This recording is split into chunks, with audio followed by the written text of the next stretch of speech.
जय जय जय जय शाश्वतम् आदिनाद ब्रह्म ओंकार शाश्वतम्।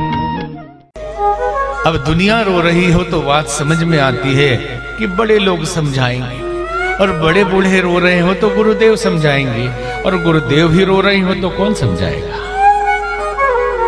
और यहाँ गुरुदेव स्वयं फूट फूट के रो रहे हैं। किस लिए? वो इसलिए रो रहे हैं कि ये सब घटना घट गई, भगवान वनवास चले गए, मैं कुछ नहीं कर पाया, और मैं भी क्यों नहीं चला गया।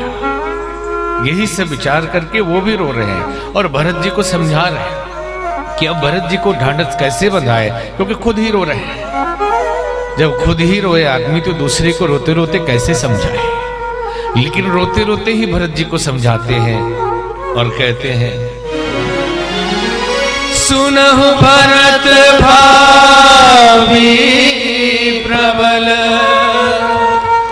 बिलखी कहे मुनिना, हानि लाभ जीवन मरण जस अपजस विधिया। सुनहु भरत भावी प्रबल, हे भरत नियति प्रबल है, भाग्य प्रबल है, बिलख कहूं मुनिनाथ। बिलख बिलख के रो रो के समझा रहे हैं और कह रहे हैं कि भरत जी भावी प्रबल है, इसे कोई नहीं टाल सकता। और अपनी जितनी विद्या थी, जो ज्ञान था, उन्होंने सार रूप में भरत जी को समझाया कि बोले सब टल भी जाए लेकिन 6 चीजें टलती नहीं। तो क्या बताया? बोले हानि लाभ जीवन वरण यश अपयश विधिहात। कितना भी व्यापार कर लो, कितने भी बुद्धि चला लो, लगेगा कि हम पुरुषार्थ करके बहुत दिमाग लगा के बड़े मैनेजमेंट पढ़ के और मोटिवेशन से सीख के नए तरीके अपना के बिजनेस कर रहे हैं, इसलिए हमारे बिजनेस में लाभ मिल गया। या कोई हमने सावधानी बरती नहीं, कोई दुर्घटना घट गई, मैनेजमेंट ठीक नहीं रहा, हमारा ध्यान दिया नहीं गया, स्टाफ ने गलती की, व्यवस्था बिगड़ गई, इसलिए व्यापार में घाटा हो गया। लेकिन ध्यान से उन लोगों के व्यापार को देखिए जिन्होंने कभी मैनेजमेंट में कमी नहीं रखा, जिन्होंने हमेशा सावधानी बरती, जो हमेशा व्यापार के लिए लगे रहे, उनके भी व्यापार में घाटा होता है, उनके भी व्यापार एकदम नीचे चले जाते हैं। और कई लोग नो मैनेजमेंट, कोई सिस्टम नहीं, कोई व्यवस्था नहीं, और अचानक व्यापार बढ़ने लगा। देखते देखते व्यापार बढ़ गया, कोई व्यवस्था नहीं। उससे पूछे तो बोले हमें क्या पता, हम तो कर रहे थे, करते करते हो गया। तो हानि और लाभ भले ही लगता हो कि आपका पुरुषार्थ, आपकी तपस्या, आपकी मेहनत, आपका मैनेजमेंट, आपकी व्यवस्था, इसके कारण सफलता मिल रही है, अथवा किसी का सहयोग, लेकिन विधाता खुश है आपके ऊपर। विधाता की व्यवस्था इसलिए लाभ मिल रहा है। और भले ही लगे कि व्यवस्था बिगड़ गई, कुछ न कुछ व्यापार में हमने कमी कर दी, इसके कारण घाटा लग गया, लेकिन लाभ और हानि ये अपने हाथ में नहीं है। थोड़ी देर के लिए लगता है कि ऐसा करते तो ऐसा होता, जो सफल लोग हैं शायद उन्होंने ऐसा किया है, और वो बताते भी हैं कि इस कारण हम सफल हो गए, तो सब हो जाए, सब वही सीख लें और उसी हिसाब से सब सफल हो जाए। हानि लाभ, तो इसके लिए ये भी विचार मन में नहीं आना चाहिए कि जब विधाता के हाथ में तो हम पुरुषार्थ क्यों करें। पुरुषार्थ हमें ही करना पड़ता है, और विधाता भी लाभ उसी को देगा जो पुरुषार्थी होगा। आप आगे बढ़ेंगे ही नहीं तो कैसे मिलेगा। हानि लाभ, इसलिए दोष किसी को नहीं देना चाहिए। अगर हानि हो गई तो इसके कारण ये पार्टनर ने धोखा दे दिया, तो पड़ोसी ने धोखा दे दिया, मौसम ने धोखा दे दिया।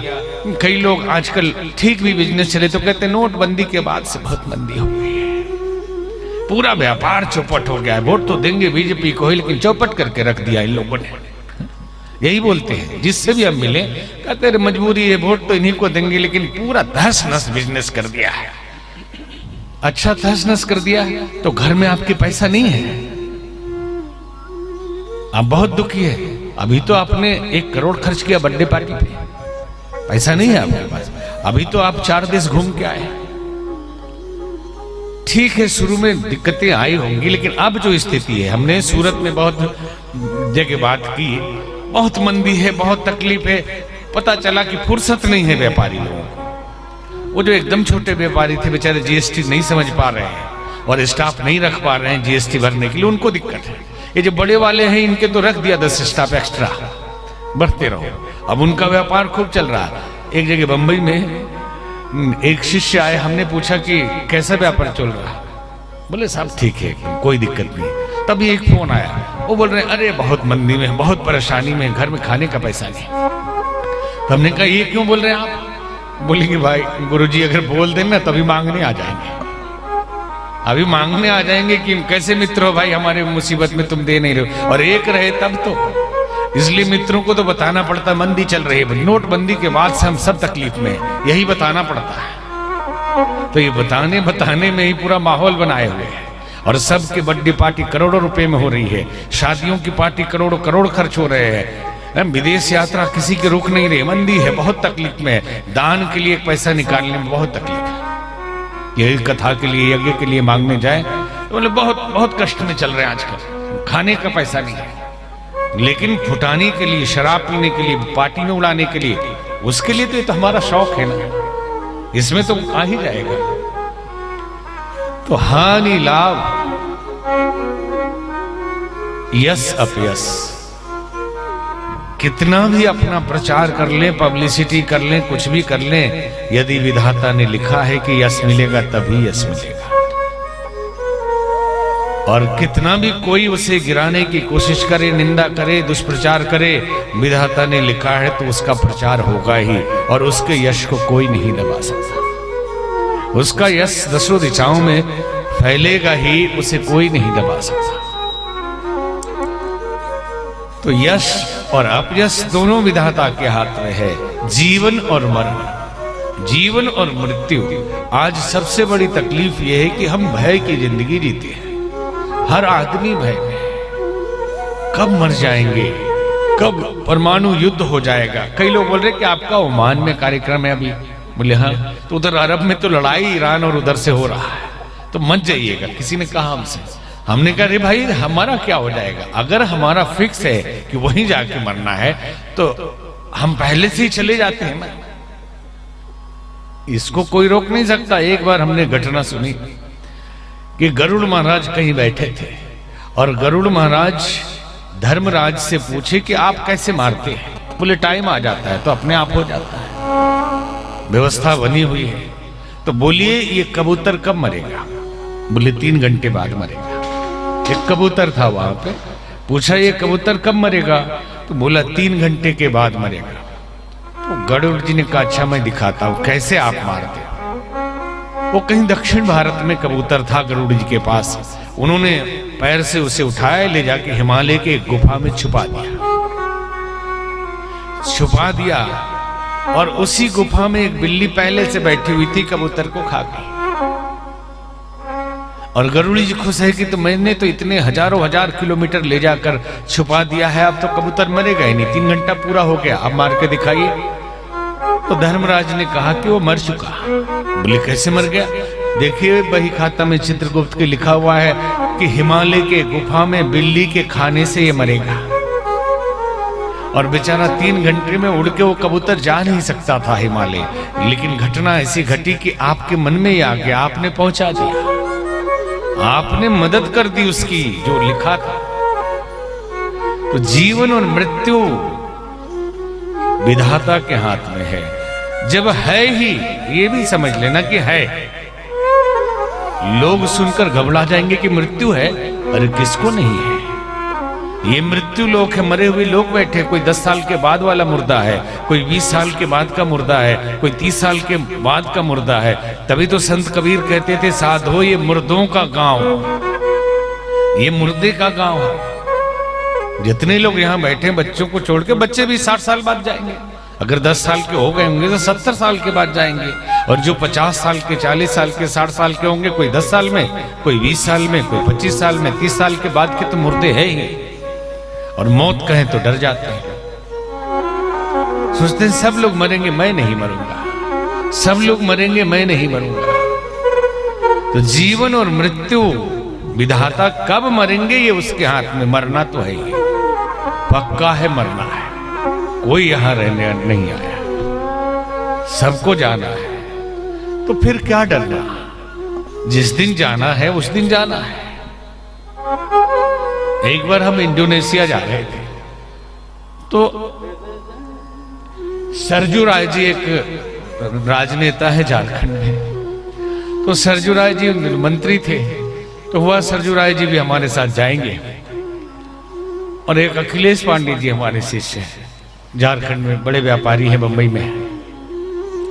तो सबका बन गया टिकट, इंडोनेशिया जाना था, बिंतान और बाली।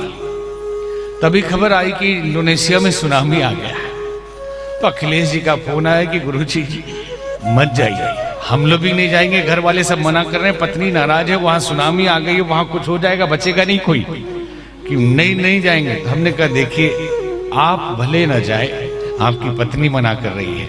भगवान ने बड़ी कृपा हमारे ऊपर की कि हमें कोई मना करने वाला नहीं, कोई मना नहीं करने वाला है कि आप जाइए कि ना जाइए।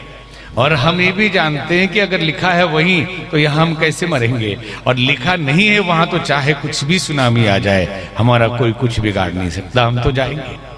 और सरजू राय जी भी तैयार हो गए, वो भी हिम्मती आदमी, अभी इलेक्शन लड़े था, अभी सीएम के खिलाफ लड़े थे। तो वो बोले कि गुरुजी हम भी चलेंगे ही, लेकिन घटना ये घटी कि आए, फ्लाइट उनकी रांची से दिल्ली की थोड़ी लेट हो गई, और पहुंचे एयरपोर्ट, हम शीशे के अंदर से देख रहे हैं काउंटर पे, उनको एक्सेप्ट नहीं किया कि 45 मिनट पहले बंद हो गया है, वो नहीं जा पाए, वो नहीं जा पाए। बहुत दुखी होकर वहां से लौटे कि सारा इंतजाम हो गया था और दिल्ली से लौट जाना पड़ा रांची फिर। तो हानि लाभ जीवन मरण यस्य अपयस विधिहात, ये सूत्र केवल बांध ले तो जिंदगी में बहुत अच्छी घटनाएं घट जाएगी, जीवन से तनाव और दुख एकदम निकल जाएगा। कि जब मरना है तो किससे डरना भाई, इन फलाने जी क्रिमिनल है इनसे डरिए, उसके मारने से मरने वाले हैं। वो जब तक नहीं मारेगा कौन क्रिमिनल आपको मार सकता है। कि जंगल में जाएंगे कोई शेर खा जाए, कोई शेर नहीं खाने वाला, जिस दिन लिखा है खाने का उसी दिन घर में आके खा जाएगा। और लोग बॉडीगार्ड लेके चलते हैं, लोग बाउंसर लेके चलते हैं, और भारत का इतिहास यह है कि यहां प्रधानमंत्री तक को बॉडीगार्डों ने मार दिया है।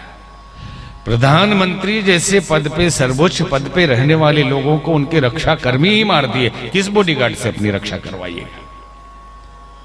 और कौन आपको बचा लेगा? अगर परमात्मा मारना चाहे तो कौन बचा लेगा? कई लोग बुलेट प्रूफ में प्रवचन करते देखा हमने। अब जिसको खुद ही डर है कि कहीं गोली न लग जाए, वो क्या भक्तों को बचाएगा? और भगवान बचाने वाला है, कोई आदमी कौन बचा सकता है और कौन मार सकता है? अगर मरना हो तो एक मच्छर काट ले और कहते हैं डेंगू था। हमारे करीबी एक बहुत अच्छे गायक थे हमारी टीम में, वो नहीं है आजकल, 40 साल की उम्र थी और कथा में हमारे आ रहे थे। रास्ते में उन्होंने कहा ठंड लग रही है, मैं नहीं आ पाऊंगा। हमें तो लगा शायद ये आने का मन नहीं इसलिए कर रहे हैं, और घर पहुंच गए। सीधे अगले दिन पता चला उनका देहांत हो गया। क्या हो गया था? घर वालों ने कहा कि डेंगू हो गया था। मच्छर काटने से आदमी मर जाता है और गोली लगने से भी आदमी बच जाता है। दिल्ली में 10-12 साल पहले की घटना है कि एक युवक कार चला के जा रहा था और कार के आगे के शीशे से इतना मोटा लोहे का सरिया घुसा शीशे से और सीना फाड़ के सीट में निकल गया। और उस लड़के ने, न्यूज में आपने देखा होगा, उस लड़के ने फोन करके बुलाया, पुलिस आई, 6 घंटे लगा उसको काटने में, निकालने में, कुछ नहीं हुआ उसको। हॉस्पिटल गया और ठीक हो गया। जाको राखे साइया मार सके ना कोई, बाल बाका कर सके जो जग वैरी हो। कुछ नहीं कर सकता अगर दुनिया पूरा विरोधी हो जाए आपकी। भगवान जो चाहेगा, मौत तो निश्चित है, फिर मर मर के क्यों जीना? इसलिए तो कहते जो डर गया समझो मर गया। इसलिए शाम से जियो, जितने दिन जिंदा रहना है, फिर किसी से नहीं डरना। आखिरी से आखिरी कोई डराएगा तो मौत ही तो डराएगा, उससे ज्यादा क्या कर सकता है? और मौत यहाँ के धरती के किसी के माई के लाल की औकात नहीं है कि मौत आपको दे दे, जब तक उसका इशारा ना हो और उसका आदेश है तो स्वीकार है। उसका तो फिर टाल भी नहीं सकते ना। तो हानि लाभ जीवन मरण यश अपयश विधि हाथ, ये 6 चीजें विधाता के हाथ में है। और भरत जी को ये बात वशिष्ठ मुनि समझा रहे हैं और कहते हैं कि शोक मत करो। शोक उसके लिए किया जाता है, मरना तो सबको है ही, कि मरने से पहले जिसने कुछ शुभ काम नहीं किया है, जीवन सार्थक नहीं किया है, जिंदगी ऐसी गंवा दी मौज मस्ती में, संसार की माया में, केवल अपने ही माया जाल में, परिवार में, कुछ समाज के लिए, कुछ राष्ट्र के लिए, कुछ धर्म के लिए, कुछ पुण्य के लिए अगर नहीं किया है, वो शोक का कारक है। उसके लिए दुखी होना चाहिए कि ये मर के जाएगा तो ऊपर क्या होगा इसके। आपके पिताजी तो शुभ कर्म किया, उन्होंने जिंदगी भर श्रेष्ठ कर्म किए हैं, इसलिए उनके लिए शोक नहीं करना। वो तो महापुरुष थे, राजा दशरथ चक्रवर्ती सम्राट थे, उनकी करनी तो हमेशा शुभ रही है, उनके लिए रोने जैसा नहीं है। मरना तो सबको ही है, लेकिन कई लोगों के मरने पे रोना आता है और कई लोगों के मरने पर ये चिंता होती है कि ऊपर क्या होगा इनका। लेकिन ये उसके लायक नहीं। जैसे संत कबीर कहते हैं ना कि कबीरा जब हम पैदा भये, जग हंसे हम रोए, ऐसी करनी कर चलो हम हंसे जग रोए। युग युग तक जग याद करे, तुम ऐसे कर्म करो।